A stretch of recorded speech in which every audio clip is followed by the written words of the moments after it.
यही होना रह गया था।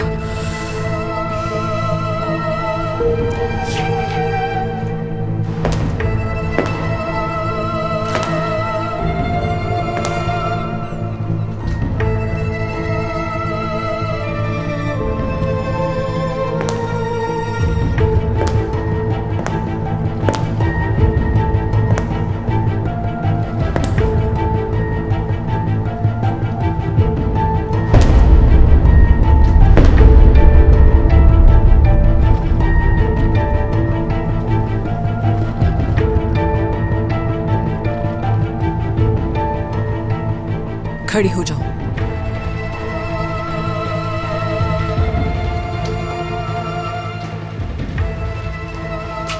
ये क्या कर रही हैं आप? तुमसे बात करनी है मुझे।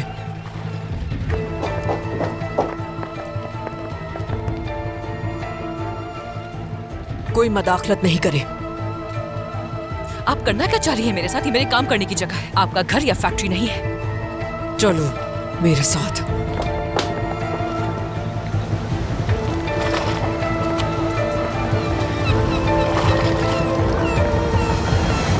क्या करी है रोशन साहब? मेरा हाथ छोड़े। मैं यहाँ कोई मसला पैदा करने नहीं आई। तो फिर यहाँ आने का आपका और क्या मकसद था? आप जानती है ना कि आप मेरे काम करने की जगह पर आई हैं। अंदाजा है कि क्या कर रही हो तुम यहाँ पर। तुम्हें शहजादियों जैसी जिंदगी दी थी हमने। क्या लगता है तुम्हें यहाँ दूसरों का कचरा साफ करके खुश रह पाओगी तुम? यहाँ अपना काम करी हूँ मैं। अगर आज सफाई करी हूँ तो कल कोई बेहतर काम मिल जाएगा मुझे। अपना मकाम बनाने के लिए इंसान को काम तो करना ही पड़ता है। इस तरह से मकाम नहीं बनाया जाता तुर्कान। आज तुम फर्श की झाड़ू लगा रही हो, कल को तुम दीवारें धोगी। क्या लगता है कि तुम उस जगह की मैनेजर बन जाओगी एक दिन? उससे आपका कोई ताल्लुक नहीं है। इससे मेरा ताल्लुक है। तुम मेरे घर की इज्जत हो बीबी। इस हालत में तुम कहाँ जाती हो, किस जगह रहती हो, इससे मेरा ताल्लुक है। नस्ल चलेगी तुमसे हमारी। हमारे खानदान का नाम जुड़ा है तुम्हारे नाम के साथ। तुम्हें इसे नहीं भूलना चाहिए। वो उमर ही था जिसने हमारी डिवोर्स के बारे में अखबार में ऐलान किया। अब तो मैंने भी डिवोर्स का केस फाइल कर दिया है। एक बार वो हो जाए उसके बाद मैं आपको किसी किस्म की वजाहत नहीं दूंगी। खुदा के लिए जान छोड़ दे मेरी। तुम्हारा दिमाग खराब हो गया है। कोई ख्वाहिश नहीं है उमर को तुमसे तलाक लेने की। अगर उसे तुमसे मोहब्बत ना होती तो वो सुबह सुबह तुम्हारे लिए शादी का जोड़ा लेकर कभी ना आता तुर्कान। और क्या चाहती हो तुम उससे? आखिर बताओ मुझे। तुमने उसे उम्मीद दिलाई कि वो तुम्हारा ख्याल करके तुम्हारे पीछे आ गया। मैं कोई उम्मीद नहीं दिला रही हूँ उससे। उमर खुद वो ड्रेस लेकर मेरे पास आया था। मेरे साथ खेल खेलने की जरूरत नहीं तुर्कान। तुम्हारी माँ का दिया हुआ जहेज आज भी मेरे घर में मौजूद है। मैंने उसे बाहर निकाल कर नहीं फेंका। इस तरह तुम उमर को सिर्फ तकलीफ पहुँचा रही और कुछ नहीं। तुम्हें चाहिए था कि ज्यादा एतमाद के साथ अपने घर वापस आती, लेकिन तुमने क्या किया? अपने शौहर को अकेले छोड़ दिया। तुम्हारी इन हरकतों की वजह से उमर की जिंदगी को खतरा है। आपको लगता है कि आप सबको अच्छी तरह जानती हैं, मगर आप गलत हैं। आप बिल्कुल नहीं जानती मुझे। बिल्कुल गलत। मैं तुम्हें बहुत अच्छी तरह जानती हूँ और जानती हूँ कि तुम्हारा दिमाग कैसे दुरुस्त करना है। याद रखना है। हाँ, मैं तुमसे बिल्कुल झूठ नहीं कहूँगी। एक वक्त ऐसा भी था कि जब तुम मुझे पसंद थी, तुम्हारी जुर्रत, तुम्हारी हिम्मत पर हसद करने लगी थी।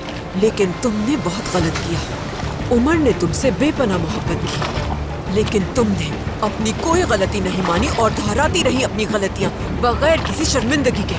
किसी के बारे में नहीं सोचा, ना अपने खानदान के, ना ही उमर के बारे में कुछ सोचा। क्या चाहती हो तुम? अपने बच्चे के बहाने उमर को मुझसे दूर करना चाहती हो?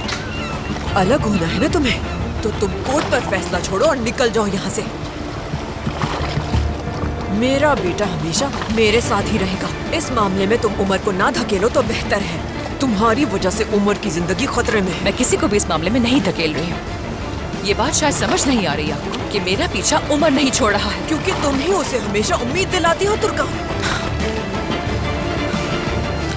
देखिए रोशन साहब, मैंने उमर को अपना आखिरी फैसला सुना दिया है और केस भी शुरू कर दिया है। मान लें कि मैं उमर के पास वापस आ भी जाऊँ तो आप क्या करेंगी?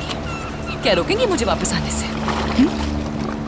अपनी मर्जी से तुमने हमारे खानदान और हमारे घर को छोड़ा। तुमने हम में से किसी की भी बात नहीं मानी, इसीलिए मैं तुम्हें कबूल नहीं करूंगी। मेरा बेटा भी नहीं करेगा ये। अब क्या हुआ? अम्मी के साथ आकर तो बड़ा लेक्चर दे रही थी मुझे, तो क्या वो सब एक दिखावा था? तुम उम्मीद से हो इसीलिए तुम्हारी बातें बर्दाश्त कर रही थी। मैंने तुम्हारा साथ देने की कोशिश की, लेकिन तुमने सब कुछ खाक में मिला दिया। तुम्हारा खेल खत्म हो गया है। मेरा बेटा तुम्हारा कोई खिलौना नहीं है जिसको जब दिल चाह खेलकर फेंक दिया। उसे जन्म दिया है मैंने। उसे कोई तकलीफ दे ये मुझसे बर्दाश्त नहीं होगा, बिल्कुल भी। अगर तुम उमर की जिंदगी में वापस आना चाहते हो तो तुम्हें समझदारी का मुजाहरा करना होगा। तुम अगर हमारे खानदान का हिस्सा बनकर रहोगी, मेरा कहना मानोगी, तो मेरा हाथ भी तुम्हारे सर पर रहेगा। लेकिन उमर अगर किसी तकलीफ में आएगा तो याद रखना कि ये रोशन ऐसा गिराएगी तुम्हें कि तुम खड़ी भी नहीं हो सकोगी। उस वक्त से तुम्हें डरना चाहिए।